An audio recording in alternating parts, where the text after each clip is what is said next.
सभी को नमस्कार। कक्षा 10 में जो दूसरी कविता है राम लक्ष्मण परशुराम संवाद, आज ये करने जा रहे हैं हम। जैसा कि आप चित्र में देख सकते हैं कि विश्वामित्र राम और लक्ष्मण दोनों को अपने साथ राजा जनक के यहाँ ले जाते हैं।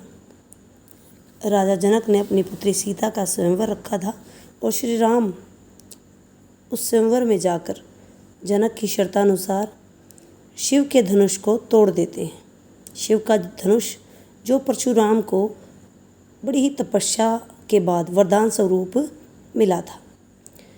जब परशुराम अपने वरदान में प्राप्त हुए शिव धनुष को टूटा हुआ देखते हैं तो वे अत्यंत क्रोधित हो जाते हैं।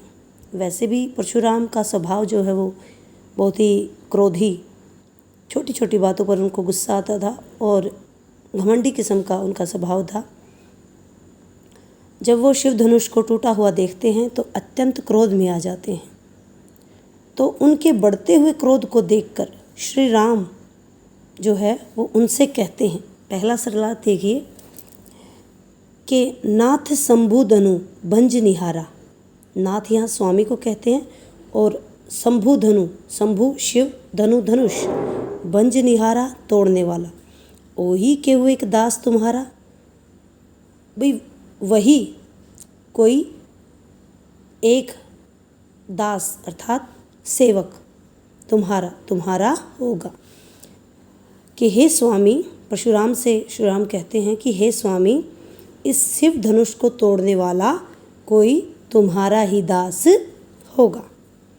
आयेशु काह कहिए किन मोही। आयेशु आज्ञा, भी क्या आज्ञा है, मुझसे क्यों नहीं कहते।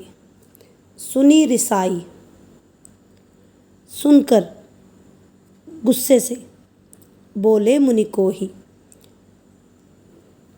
ये श्री राम की बातें सुनकर परशुराम क्रोध में होकर कहते हैं, सेवकु सो जो करे सेवकाई। सेवकु सेवा करने वाला, भी सेवा करने वाला तो वह होता है, सेवक वह होता है जो सेवा करता है।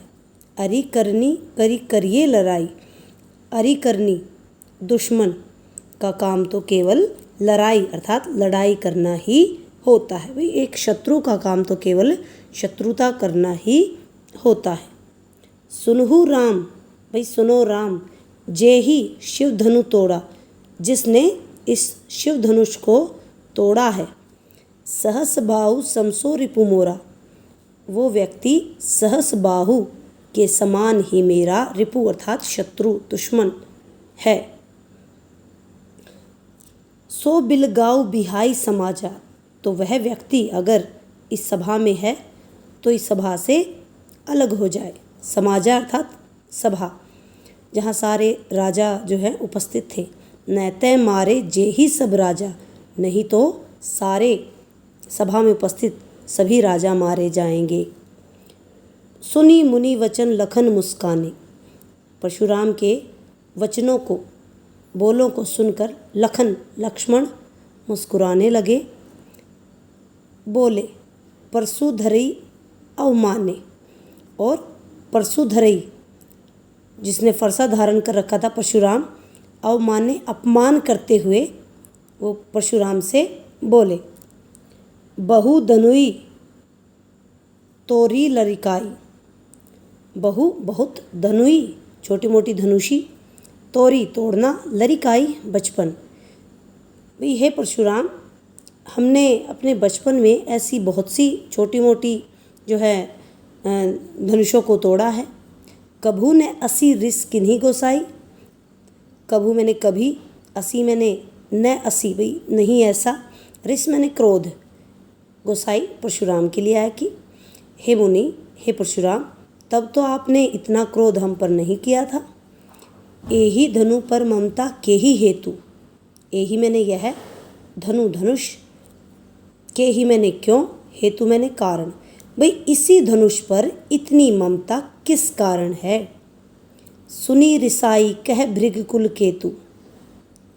तो परशुराम जो है वो और भी ज़्यादा लक्ष्मण की बातों को सुनकर गुस्से में हो जाते हैं और वो आगे कहते हैं गुस्से में होकर, रे नृप बालक, नृप राजा, बालक पुत्र, तो अरे राजकुमार, काल बस बोलत, काल बस मृत्यु के वश में होकर बोल रहा है, तो ही न संभाल, इसीलिए तू संभाल कर नहीं बोल रहा है। भाई तू मृत्यु के वश में है, इसीलिए तू संभल कर नहीं बोल रहा है। धनुई सम, सम मैंने समान, त्रिपुरारी धनु, त्रिपुरारी शिव जी को कहा जाता है, धनु मैंने धनुष। विदित मैंने जानना, सकल मैंने सारा, संसार जो है वो जगत के लिया है कि भाई ये जो धनुष है ये शिव का धनुष है, ये और धनुषों के समान नहीं है। तो ये बात जो है वो सारा संसार जानता है। तो इस प्रकार से ये जो पहला सरलार्थ है हमारा ये यहाँ समाप्त होता है। और यहाँ जो जिक्र हुआ सहस बाहु, सहस बाहु, जैसा कि मैंने आपको बताया है कि परशुराम के पिता एक ऋषि जमदग्नि थे और उनके पास एक गाय थी, कामधेनु गाय। गाय को सहसबाहु नाम का एक राजा जो है वो मांगने आता है, क्योंकि वो कामधेनु गाय थी, सारी इच्छाओं को पूर्ण करती थी।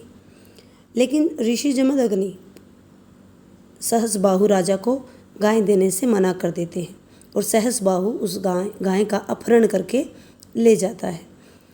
जब परशुराम और जमदग्नि दोनों को पता चला कि सहसबाहु ने उनकी कामधेनु गाय का अपहरण कर लिया है, तो परशुराम सहसबाहु का वध कर देता है। उसके बाद जब जमदग्नि को इस बात का पता चला कि उनके पुत्र ने सहसबाहु को मार दिया है, तो उन्होंने निंदा की इस बात की और सहसबाहु के जो पुत्र थे उन्होंने ऋषि जमदग्नि का वध कर दिया।